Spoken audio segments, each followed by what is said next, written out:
What's good? What's good? What's good, beautiful people? This is your guy, Tone DeShields II from Chalk It Up Sports, where no matter if we win or if we lose, we just got to charge it to the game. I am eternally grateful. Can't even talk today. Wow, what's going on? Teeth in the tongue, teeth in the lips. Ow, ow. Anyway, I am eternally grateful to be here with you guys for another dose of Chalk It Up Sports Daily. And I need you guys to make sure you hit that like button. Make sure you guys subscribe to the channel, especially if you're new. And also make sure you guys comment below if you're watching this live stream after the fact. You guys have been really supportive. You guys have been amazing.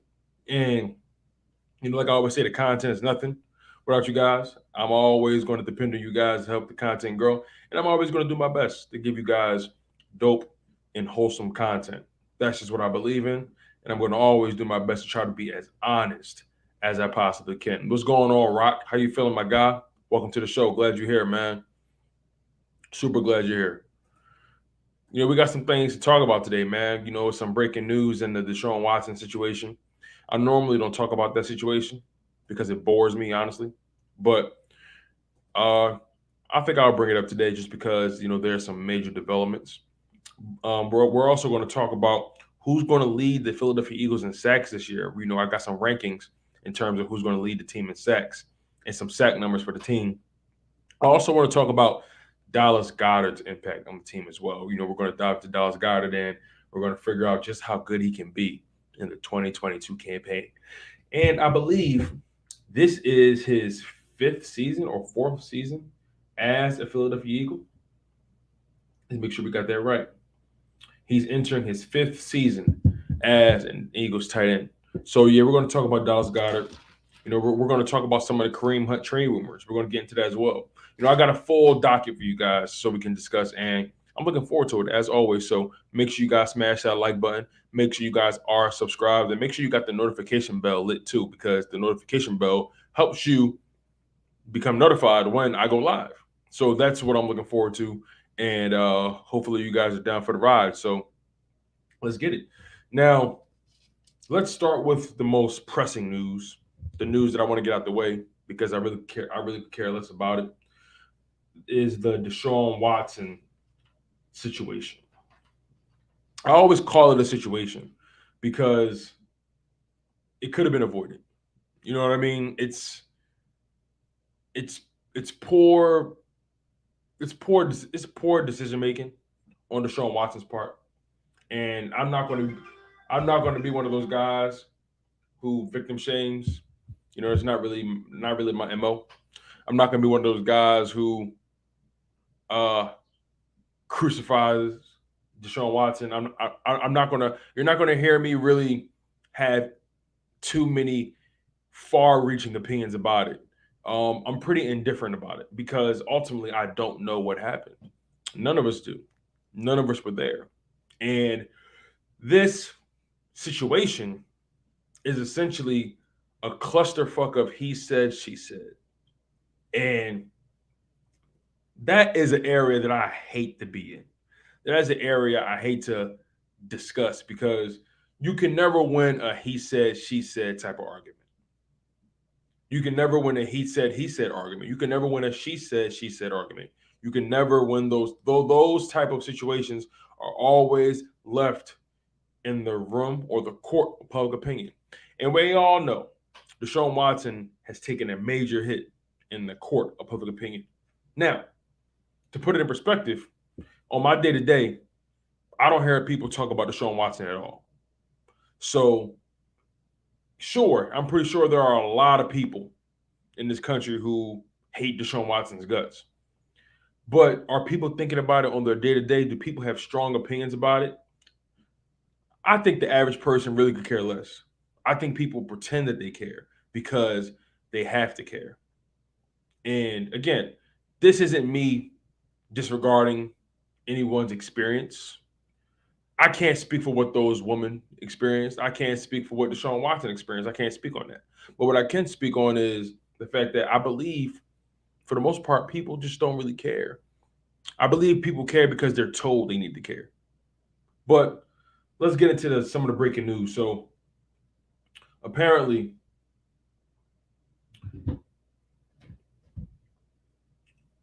apparently Deshaun Watson settled 20 of the 24 sexual misconduct lawsuits.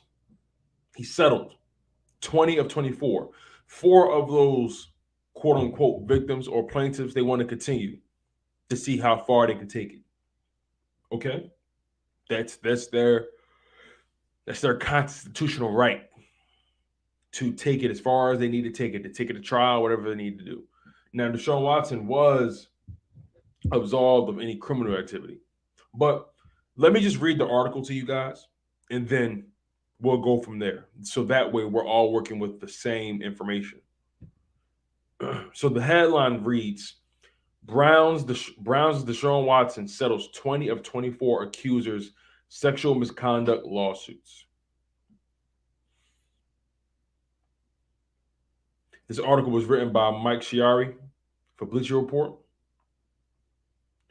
All right. Now, it says here, attorney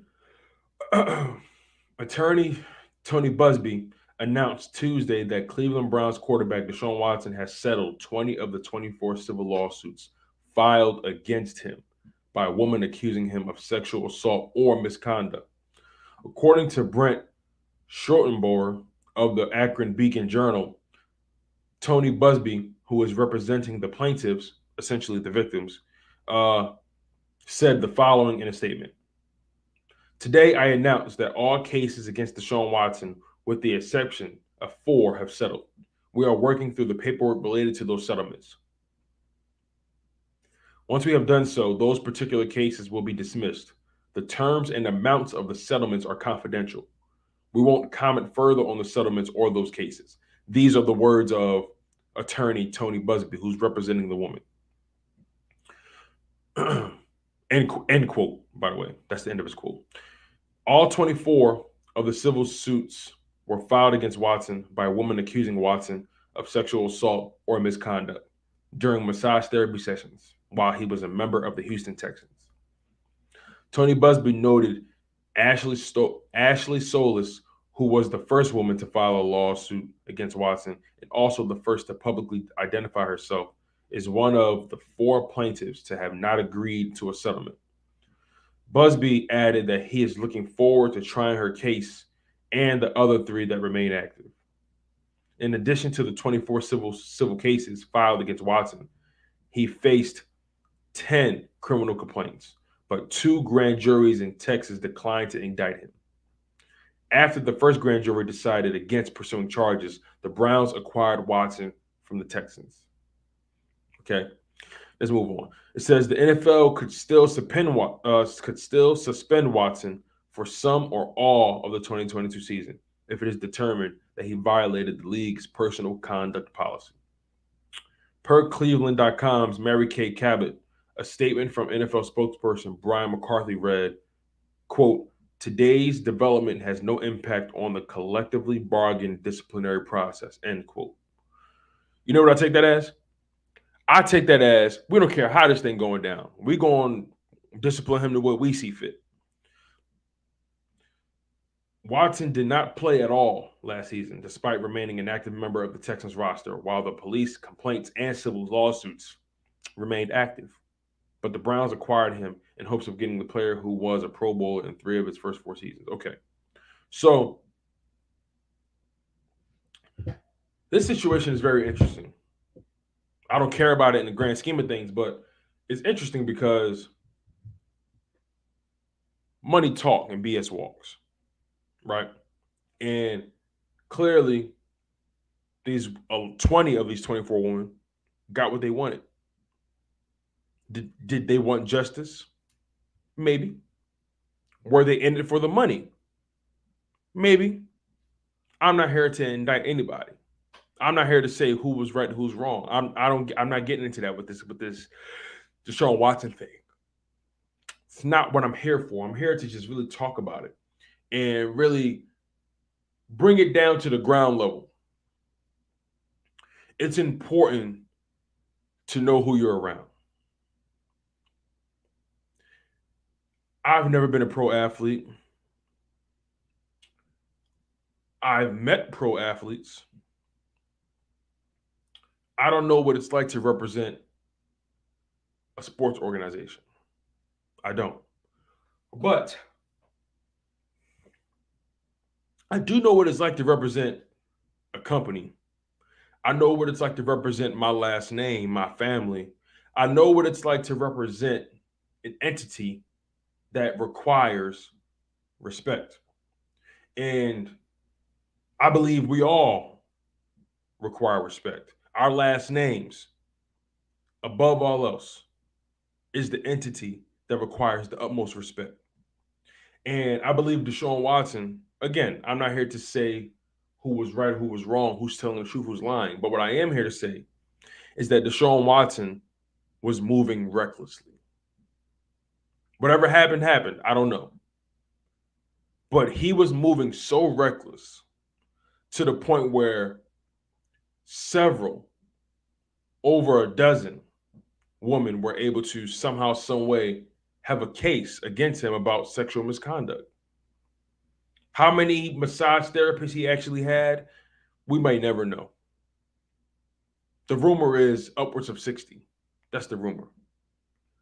But to be so reckless with who you're around, to be so loose with who you allow to come into physical contact with you, it's very it's very unfortunate because Deshaun Watson is representing more than just the Cleveland Browns or the Houston Texans when he played for them or the NFL. It's more than just that.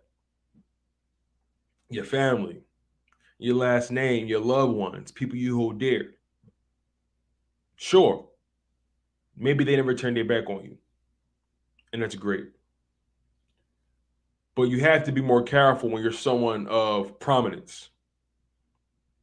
Even if you're not someone of prominence, if you're someone who has a lot to lose. You see, Deshaun Watson was moving like someone who didn't have a lot to lose. Again, I'm not indicting him. I'm not saying he's lying or telling the truth. I'm not saying these women are lying or telling the truth.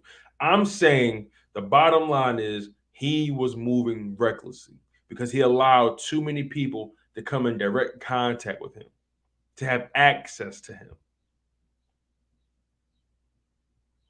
Sometimes two is too many. You dig what I'm saying? In his case, 24 was too many. So let this whole situation really be a lesson to any and everybody. To know who you're around, be mindful of the company you keep. Know what you have to lose. Do the math on what you have to lose. You see, I consider myself someone who has a lot to lose. I'm a married man. I have family that loves me. I have a growing career. And I consider myself to be someone who has a lot to lose. I have a lot to live for. I have a lot of things I have yet to accomplish. So if I'm going to allow anyone to be in control of my destiny, then I must not care about what's to come from me. I refuse to allow someone to be in control of my destiny like that.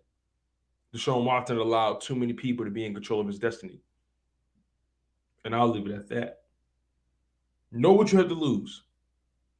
Any of you guys listening, watching, whatever, I appreciate you guys that are here. Make sure you smash that like button. Know what you have to lose. Be mindful of that because someone will take advantage of you. Whether you did something wrong or didn't. Be mindful of the company you keep. That's all I have to say about that. You know, he settled 20 of the 24 lawsuits. We'll see what happens with the final 4. Overall, he's not going to do any jail time. And it's really just about what the NFL is going to do at this point. Will he be suspended for a whole season? Half a season? It all remains to be seen. The NFL has a lot going on, especially with the Daniel Snyder cases. But let's move on. The whole Deshaun Watson situation gives me the heebie-jeebies. Now, I want to talk about something that's Cleveland Browns related again, but it's going to translate to the Eagles. The Kareem Hunt trade rumors. Now, is it really worth our time? Is Kareem Hunt worth the hassle? Kareem Hunt is someone who also has a checkered past, but that's not what this conversation is about. Financially, does it make sense for the Eagles to go after Kareem Hunt? After bringing in James Bradberry and all the other moves we made, we're not as cap flexible as we could be. You dig what I'm saying? I'm not saying a trade can't happen, but Kareem Hunt is somebody who's entering the last year of his contract and he has a $6.25 million cap hit. Whereas though guys like Miles Sanders and Kenny Gainwell and Boston Scott, their cap hit is significantly less than what Kareem Hunt would be if we brought him to the roster. And on top of that, Miles Sanders is someone who's already fighting for a contract. Miles Sanders is fighting for an extension in Philadelphia, if you will. Will he get the extension? I don't know. Will Miles Sanders be here next year? I don't know. If I had to really bet on it, I don't think he will. But the thing is, I don't see this Philadelphia Eagles team being able to hold on to Miles Sanders and Kareem Hunt. I don't see that happening. I also don't see the Philadelphia Eagles giving big money to a running back. That's never been their MO at all. Philly doesn't believe in paying running backs. They never have. And we have to ask ourselves, and I want you guys to answer this question too, because I'm curious. Shout out to you people in the live stream. Shout out to my man Rock the Artist, Drew Johnson, Wilts Duncan. I appreciate you guys. Is Miles Sanders or is Kareem Hunt, like who's the better running back? Is Kareem Hunt better than Miles Sanders? I'm curious to hear your thoughts on that.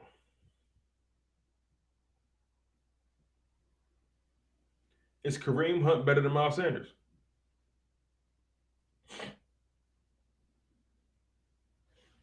Drew Johnson says, I am not pressed to bring Kareem Hunt. I wouldn't hate the addition. As you said, they don't value the position. Exactly. I will say the Philadelphia Eagles, the last time we had that 1-2 punch, maybe of that magnitude of talent, was the LeGarrette Blount and Jai combo. That was a pretty talented combo. Do I see the Philadelphia Eagles having Miles Sanders and Kareem Hunt in the same roster? I don't know how plausible it is. And what would they give up? That's another thing.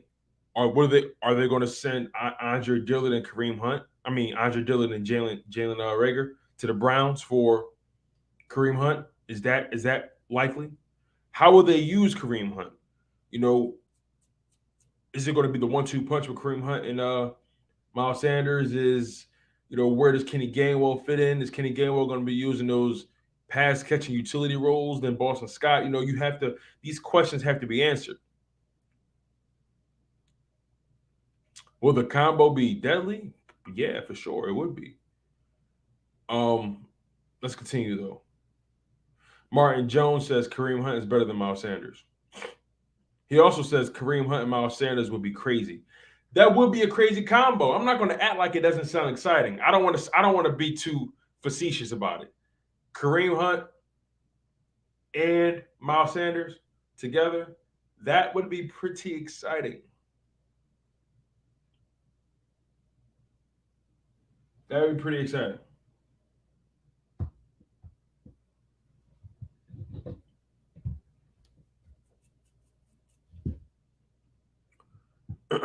Wills Duncan says we don't believe in paying running backs, so why would we draft the second round back?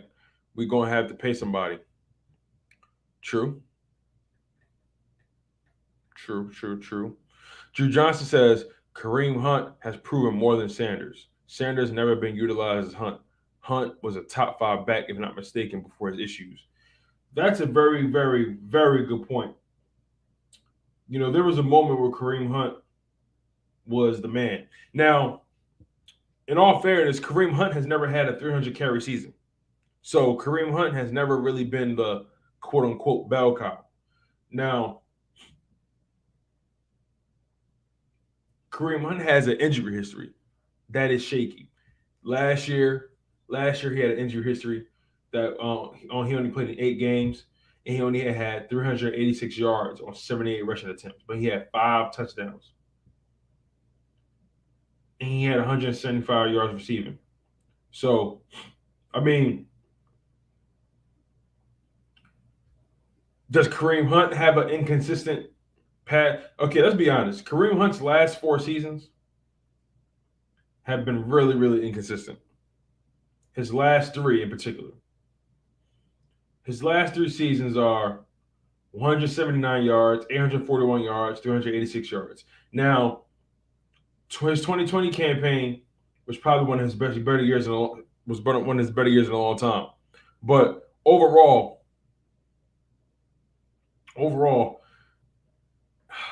Kareem Hunt, he can't be the number 1 back anymore. I don't think that's where he fits in.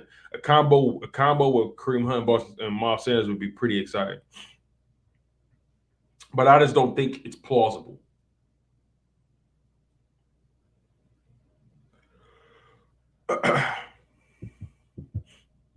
Duncan says a lineman as good as Dillard is more valuable than Derrick Henry, Alvin Kamara, and those guys. Interesting. Derrick Henry, that's a conversation that's debatable. But everyone else, like, I get what you're trying to say, Duncan, right? An offensive lineman means more than a high-powered running back. I totally get that. Offensive linemen do have more value because offensive linemen dictate the gaps. So that would make sense if Dillard was great in run blocking. He's not, though. He's a better pass blocker than a run blocker. But I do get your point, Duncan. A pass blocking offensive lineman has significant value in this NFL. More value than a running back for sure. Martin Jones says you could trade Dillard and Boston Scott. Interesting. He also says Scott and Sanders are both under contract for just this season. That's the truth. So if you want to be totally honest, the only running back that has any sort of long-term contract is Kenny Gainwell. I think Kenny Gainwell got 3 years left on his deal. Or 2. Well, Kenny Gainwell was a 4th-round pick or 5th-round pick, right? So Kenny Gainwell got a 4-year contract, right? I believe. So, yeah, Miles Sanders, Boston Scott, Kareem Hunt, all those guys are literally in contract years. So could the Eagles make a move? See, my thing is I don't see them paying a running back big money, so why make the trade and give up a valuable asset for a rental? We have an offensive lineman who will always be valuable to you and can come in at a moment's notice if someone gets hurt. In the 17-game season, I know people want to trade Dillard, but in the 17-game season, you might need him still.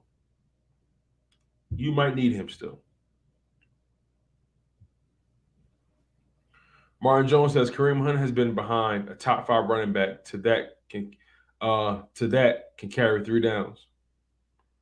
One above all, what's going on, my man? How you feeling? I mean, I just think that does it sound like a sexy move? Yes.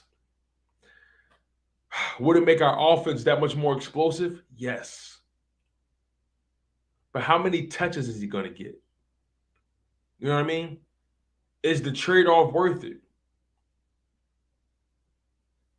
Drew Johnson says, I'm not interested in trading Dillard for a rotational gamble. Dillard's value is pretty high for me. And I agree with you, Drew Johnson. But if you bring Dillard into the conversation, I'm not trading a valuable rotational, not even rotational, a valuable starting caliber offensive lineman for a rotational gamble in a running back, especially. I'm not doing that. It all depends on what the Eagles are willing to give up. If they give up a 5th-round pick or whatever and a player, maybe Jalen Reagor or I don't know, anybody but an offensive lineman, okay, I can get jiggy with the move. But I'm not willing to trade Andre Dillard for a running back whose best years are clearly behind him. Clearly. One above all says, I'm good, fam. Hey, Chalk, anyone ever tell you look like Avon Barksdale from the Wire? Yo, what above all? You out of pocket, bro. Hold on, let me look up Avon. I forgot what he look like. Yeah, that's crazy. You are funny, bro. That's funny as hell. That's funny. You talking about my man Wood Harris? You might as well say I look like Wood Harris. Oh my God, yo, he funny as hell. Oh my God, that's funny. That's funny. Hey, I'll take it, man. My man said I look like Wood Harris. My man said I look like Ace. You know what I mean? I'll take it. I'll take it. That's my dog.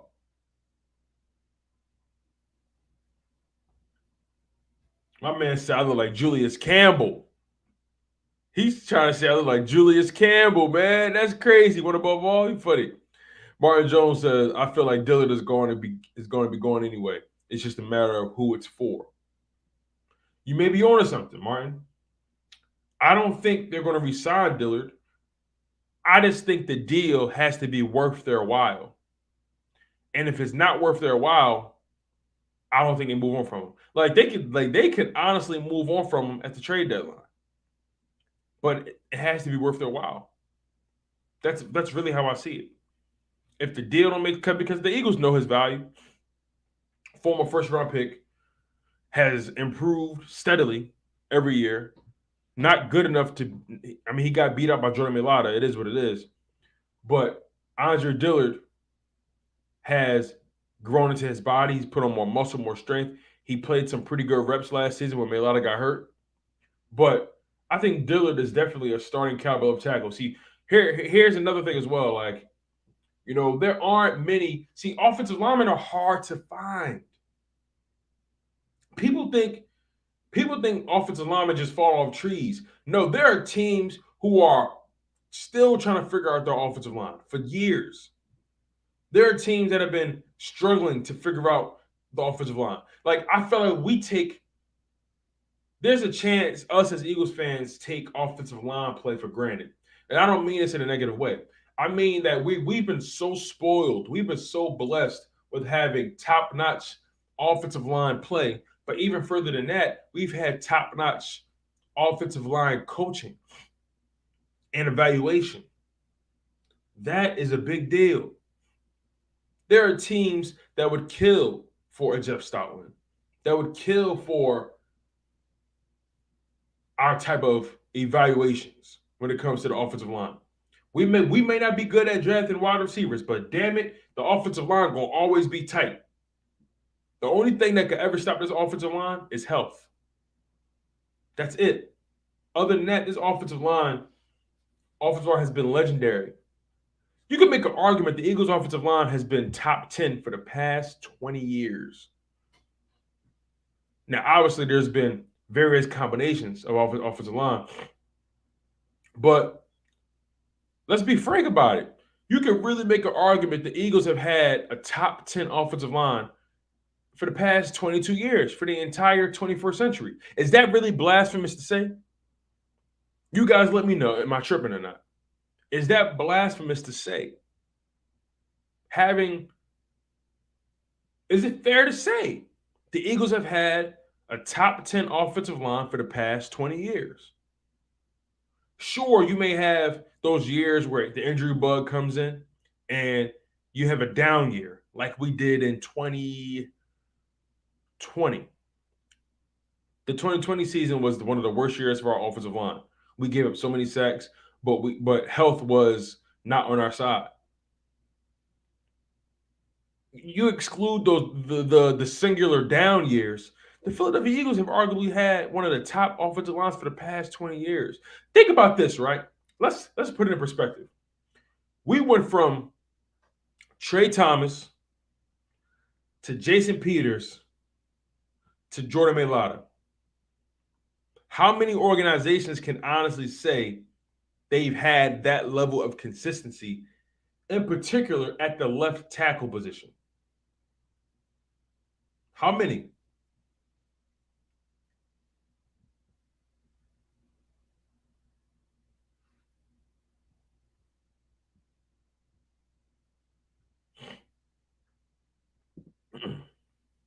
Martin Jones says you might be able to trade Boston Scott and Rager for him.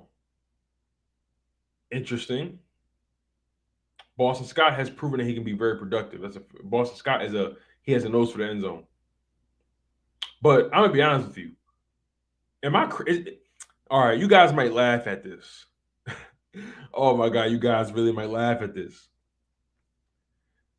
Am I wrong to say I would prefer to have Boston Scott, or I would prefer to take my chances with Boston Scott than Kareem Hunt? Is that blasphemous to say? Talk to me. I need to know if I'm tripping. I depend on y'all. Am I wrong to say I would much rather rely on Boston Scott than Kareem Hunt? I'm not denying Kareem Hunt's talent, but Boston Scott has had like the perfect bill of health for the past 2 to 3 seasons. Boston Scott has been a guy who's always been available, always been reliable. One above all says, "Yeah, you bugging on that one." I'm not saying he's better. I want you to understand where I'm coming from. I'm not saying Boston Scott is better than Kareem. I'm not saying that. I need you guys to really follow me on this. Really follow me on this. I'm not saying Boston Scott is more talented. I'm not saying he's better. But from a health standpoint, from a reliability standpoint, from a familiarity standpoint, I would much rather take my chances with Boston Scott because he's shown that he can stay on the field. He's shown that he can protect the ball for the most part. He's shown productivity in the passing game. He's a willing blocker. He's not an easy person to tackle at all. He has a nose for the end zone. He has a nose for the end zone. He's averaged, I think Boston Scott averaged what? Over 4 yards per carry last season?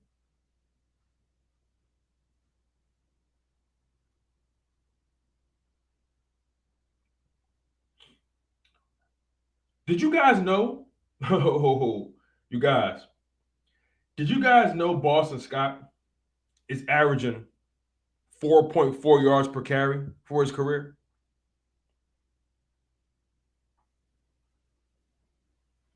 Did you guys know that?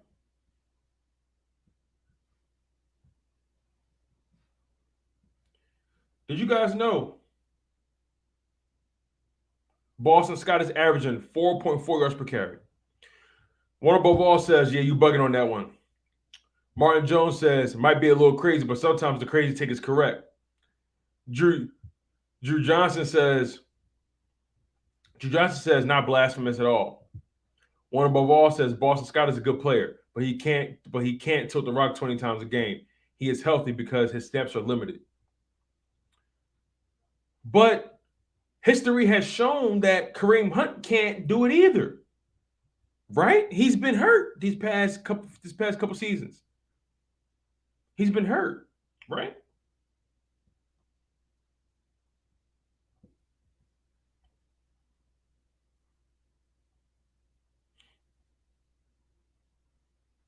He was hurt in 2019.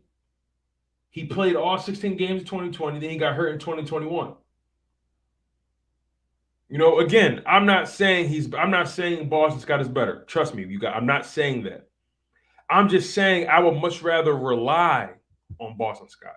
He may not be as flashy as Kareem Hunt, but he's averaging over 4 yards a carry for his career. He's pretty reliable. He's pretty reliable.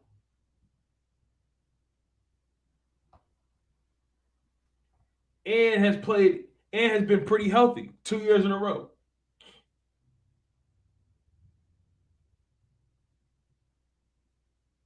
Like Boston Scott had 7 touchdowns last year, rushing. Boston had 7 touchdowns last year. He knows how to get into the end zone. Duncan says, "Nah, Boston don't get injured because Kareem Hunt give you 2 yards after contact. Boston gives you speed and catching in open space." I would agree with that. But Boston doesn't. Boston isn't afraid to get hit though, right? Like Boston is a big body. He's not afraid to get hit. I don't think so. Boston is not afraid to run between the tackles either. Martin Jones says if Kareem Hunt came over and ran the ball 9 times a game behind this offensive line, I think he wouldn't be as injury prone. That's interesting. Kareem Hunt behind the best offensive line in football. But that offensive line in Cleveland, they're not slouches either. That Cleveland offensive line is arguably top 5. Are they as good as us? No. But they're top 5. So, I mean, we could be splitting hairs. What's going on, Michi? How you feeling, bro? Welcome to the show. Make sure you guys smash that like button. We got 14 people in the live stream. Hitting that like button really helps the content move forward. I really appreciate you guys for being a part of the show. It's really exciting to talk to you guys every single day. I personally look forward to it. Make sure you guys smash that like button. Hit the subscribe button if you're new to the content. You know what I mean? Make sure the notification bell is on as well. And also, if you're watching this after the fact, comment below. I want to know your thoughts. All right, one above all says, "You are right about her. You are right about Kareem Hunt. He can't tote it 20 times either. I think it's rare to get that kind of running back nowadays." True. That being said, not trading for Hunt. Let's just ride with what we got. Okay, I can rock with that take. That take is very, very well thought out. It's very rational, very well thought out, very pragmatic. And just to add some more context,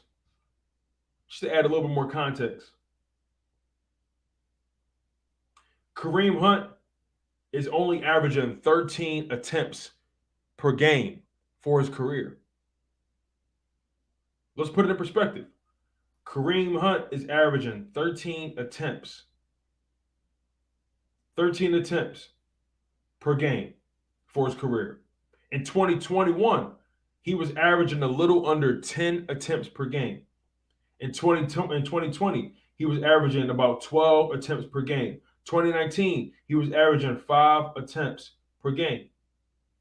He hasn't averaged more than 12 attempts per game since his years with the Kansas City Chiefs. That's when he was the number 1 back. He was electric. But, again, Kareem Hunt, very talented player. But the numbers got to make sense. The asking price got to make sense. Duncan says, "I ain't going to lie to you. Boston may also get that 2+ yards after contact. He is a bowling ball." Bingo. Duncan, you bring up a great point. Boston, he's elusive, yeah, but he's a very physical running back. He's not afraid. The way he's built, it's almost like he was built for the running back position. Small, compact, knows how to bob and weave between the gaps, between the guards and the tackles. A willing blocker. He's strong. You can make an argument Boston Scott is a better blocker than Miles Sanders. But nonetheless, Scooby-Doo says, "I'd rather have James Robinson from Jacksonville." I like James Robinson. I had him in fantasy a couple years ago, I think. I don't know if it was last year or a couple years ago. I had him in fantasy, and he did a lot of work for me. So shout out to him. All right, so I want to transition away from Kareem Hunt. I want to talk to you guys about the defense, the defensive line to be specific. And I have a question to ask you guys. Very straightforward question. Who's going to lead the Eagles in sacks in 2022? What I'm going to do here is I'm going to give you guys a list of my sack leaders on the Philadelphia Eagles. I've made projections as to how many sacks the defensive line will have individually. So, we're going to go through each individual player, and I've ranked them from who's going to have the most sacks to the least amount of sacks, and I've also given them a sack count. I'm making a prediction on who's going to have what amount of sacks by the end of the 2022 season. But I want you guys to answer this question. Who will lead the Eagles in sacks? As a matter of fact, I want you guys to give me your top 3 Eagles defensive linemen who are going to lead the team in sacks. And I want you to rank them 1, 2, and 3. 1 having the most sacks, 3 having the least out of those 3. So, for me, when it comes to who will lead the Eagles in sacks, I have Haason Reddick. Haason Reddick is going to lead the team in sacks. He's arguably our most talented pass rusher. Also, when you think about it from this perspective, you put him on the edge, and he has a guy like Javon Hargrave, Fletcher Cox, Josh Sweat on the opposite end. You know what I mean? Milton Williams, Jordan Davis, Derek Barnett. You think about the various combinations of defensive line play we can get. Haason Reddick should be able to get home because of how much attention those other guys will demand. So Chaos the Filthy says Cox, Sweat, Reddick. So do you believe Fletcher Cox is going to have the most, then Sweat, then Haason Reddick? One above all says Haason Reddick or Milton Williams are going to lead the team in sacks. Okay. So I have Haason Reddick leading the Eagles in sacks with 13. I believe Haason Reddick will have 13 sacks by the end of the 17-game season. Number 2, I have Josh Sweat getting his first double-digit sack season. I have Josh Sweat ending the season with 10 sacks. So that's almost a sack every other game. I believe Josh Sweat is someone who can get 10 sacks. Let's be totally honest. Josh Sweat is a player who has improved steadily every single year. Also, on top of that, Josh Sweat in 2021 had 7.5 sacks with 13 quarterback hits, made the Pro Bowl. So 7.5 sacks. Why can't he? Who's to say he can't get 2.5 more sacks in a 17-game season? Well, now you got a Haason Reddick next to you, a guy that they got to respect. They may have to double team him if he gets hot. One above all says, I'll add in Hargrave. Scooby-Doo says Reddick or Sweat. Martin Jones says Reddick, Sweat, Hargrave. Ryan Rose says Reddick, Sweat, Cox, Milton Williams. Okay. I have Josh Sweat being second on the team in sacks with 10 sacks. So I have Haason Reddick with 13 sacks, Josh Sweat with 10 sacks. Josh Sweat getting his first double-digit sack season. I don't think it's impossible. He got 7.5 sacks in the 17-game season. Why can't he get 2 more? Or 2, or just 3 more sacks? You mean to tell me Josh Sweat can't get 3 more sacks? What are we paying him for?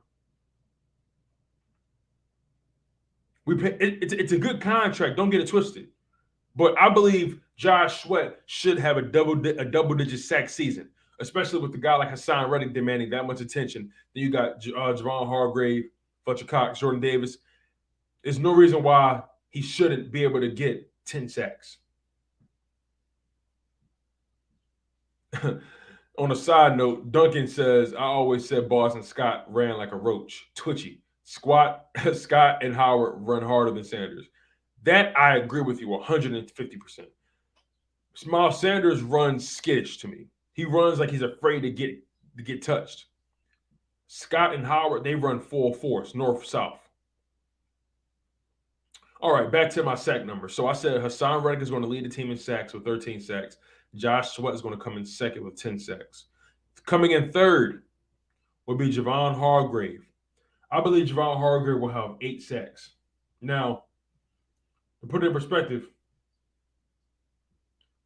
Javon Hargrave had 7.5 sacks in 2021. in a 17-game season, you mean to tell me he can't get 8? He started the season off so strong, and now the defensive line is better this year. BG came back. You add Hassan Reddick, Jordan Davis. Guys are healthy. There's no reason why Javon Hargrave can't get 8 sacks. Coming in fourth, I have Brandon Graham accumulating 7 sacks.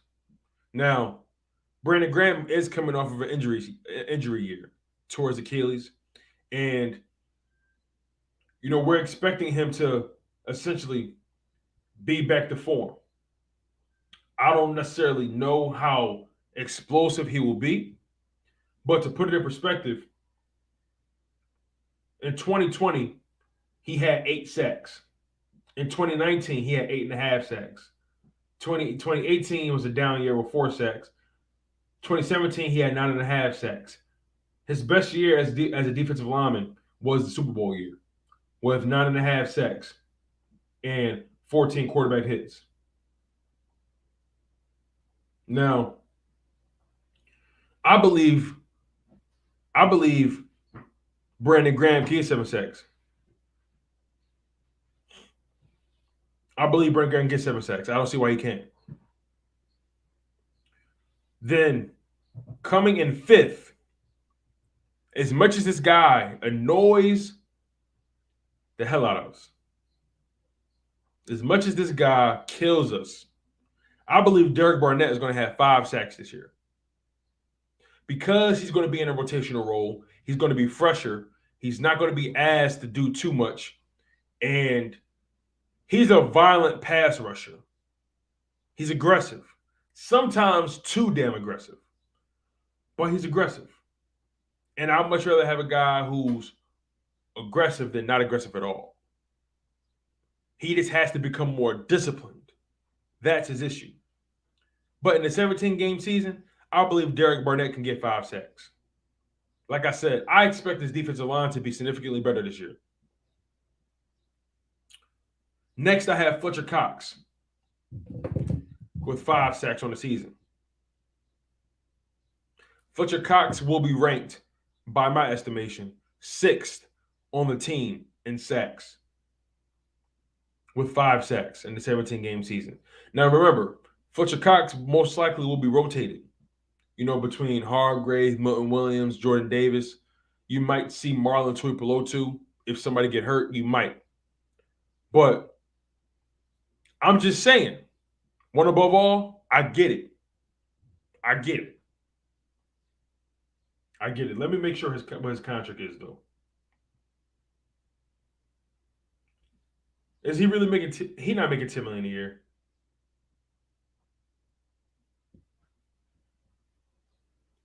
I gotta find out his contract details. Okay, all right. So Derek Barnett was given a 3-year, $15 million contract. That's an average salary of $5 million a year. They guaranteed $6 million at signing. So he has a total of $8 million in guarantees. So only half of his contract, only $8 million of his contract is guaranteed out of the $15.2 million. That's not that bad over a 3-year span. It's not that bad. But I do understand what you mean, though, one above all. Derek Barnett, 5 sacks. But he's only making on average $5 million a year. You got to pay these edge rushers. I'm not saying he's good. I'm not saying he's great. But I'm accounting for other guys, taking the lead and having more snaps than him as well. I'm accounting for Derek Barnett not having as many snaps as he would in the other year. You got Hassan Reddick ahead of him, Josh Sweat, Brandon Graham. I expect those guys to have more snaps than Derek Barnett. But I expect Derek Barnett to have 5 sacks in this defense. One above all says, oh, okay, well, 5 sacks for $5 million a year, I can live with it, I guess. I got you, one above all. I got you, my brother. I got you. I'm trying to keep you from walking off the ledge. I got you. Basically, you're paying $1 million per sack. You're paying $1 million per sack. And if he goes over 5 sacks, then you're getting a steal. Right? Just got to put it in perspective. And also, another thing, you guys, if the Eagles decide to cut him after the 2022 season, if they decide to cut him, he's only going to have a dead cap hit of 1.5 million. That's not that bad. So the Eagles gave him a lot of money up front, but they also have an out in this contract. They have an out. And he's only going to have a $1.5 million cap hit, dead cap if they cut him. And they're going to owe him $5.5 million.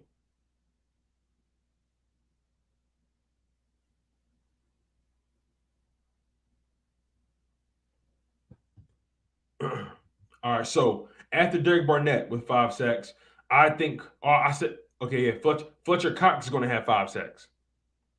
I think Fletcher Cox will have 5 sacks. I think I said that already. Fletcher Cox is going to be using in that rotational role. That's my honest guess. Fletcher Cox hasn't really been getting home lately. He hasn't really been doing it. Duncan says, I'm disappointed in Fletcher Cox. How do you go from brute interior force to an old, lazy, tired-looking guy? I don't know, man. The Eagles are giving him $14 million. I don't know. I don't know what's going on with Fletcher Cox.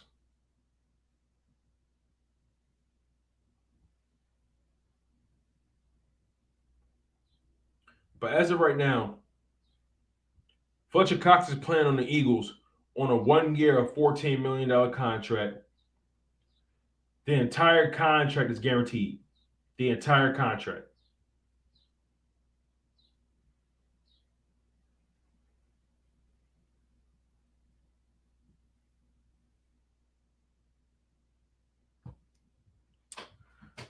Fletcher Cox, I think Fletcher Cox has to take his game to another level. I doubt it, but we'll see what happens. And I have Milton Williams with 4 sacks. I think Milton Williams will have 4 sacks this year, and I have Jordan Davis with 3 sacks. I don't think Jordan Davis is going to be used that often in a pass rushing role. So I just don't think Jordan Davis is going to have that many opportunities to get sacks like that. And I don't think that's going to be his job this season to get sacks. I think we're going to rely on Jordan Davis to set up sacks for guys like Javon Hargrave and Hassan Reddick. You know what I'm saying? I expect Jordan Davis to be instrumental in pressures. I think Jordan Davis is going to have a lot of pressures, but I don't think he's going to have that many sacks just because of where he is in his career right now. Duncan, me and you on the same page, Duncan. We reading each other mind. Davis is going to have pressures. He might have some quarterback hits, but he's not going to get sacks. He's going to collapse the defensive line. He's going to be the setup guy for Javon Hargrave. He's going to be the setup guy for Hassan Reddick. You know what I mean? He's going to be the setup guy for Josh Sweat. All those guys. It's going to be up to the edge rushers, the more talented pass rushers to get home. So between the entire defensive line, that's 55 sacks. Now, how does that compare to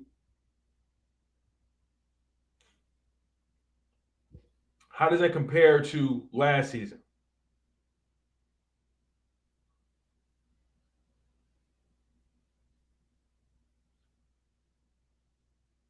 So in 2021, as a team, let me just find out here. I need to get this number.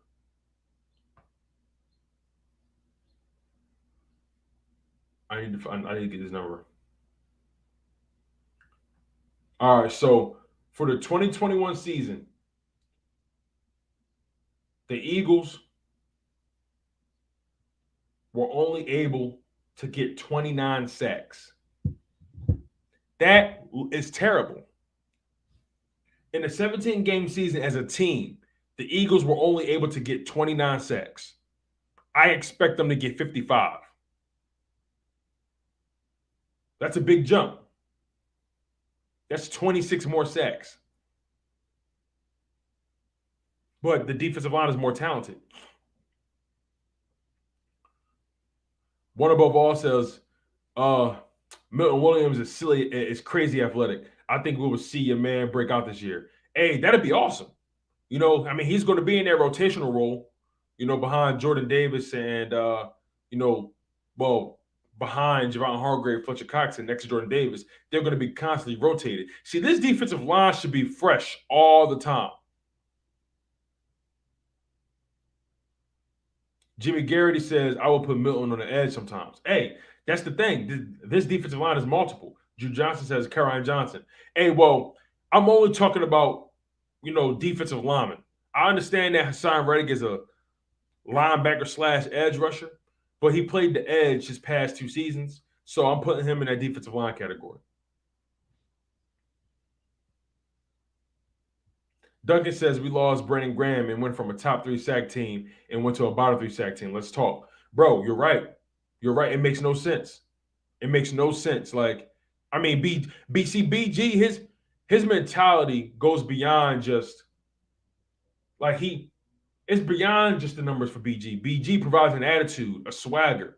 And it seemed like that defensive line lost their swagger, lost their leadership when he got hurt. That's just my honest opinion. But, man, this has been a really dope live stream, you guys. I'm really enjoying myself. Duncan says Milton Williams is Cox's replacement. Davis will kill NFL centers his whole career. Bro, I hope so, man. I really hope so. But, you guys, I really appreciate y'all for locking in on the content. This has been a really great show. We talked about a lot, and you guys have been providing a lot of dope insight, a lot of great points. You guys have challenged my thought process. We've came to conclusions. We've agreed to disagree. We've disagreed to agree. I'm really excited about this season. I'm really excited about this defensive line. And you guys are all making great points. Like, losing BG was huge. The moment we lost BG, the defensive line just fell apart. You guys are all speaking facts, and I can't even deny it. I can't deny it at all. But you guys, make sure you smash that like button. Make sure you guys subscribe to the content if you're new. Hit that notification bell. Make sure you guys comment also below if you're watching this after the fact. I appreciate all the support that I get on Chalking Up Sports Daily, where no matter if we win or if we lose, we just got charges to the game. You guys, I'm giving you guys this content Monday through Friday at 1 p.m. Eastern time. Occasionally, there are going to be days that the show may not go on because of work. I work from home and I do a lot. And I always try to get in where I fit in, you guys. But you guys treat me well. I love you guys so much. I am your humble host, Tone DeShields II from Chalk It Up Sports, where no matter if we win or if we lose, we just got charges to the game. One love, stay humble, stay healthy, and most importantly, stay hungry. And fly Eagles fly.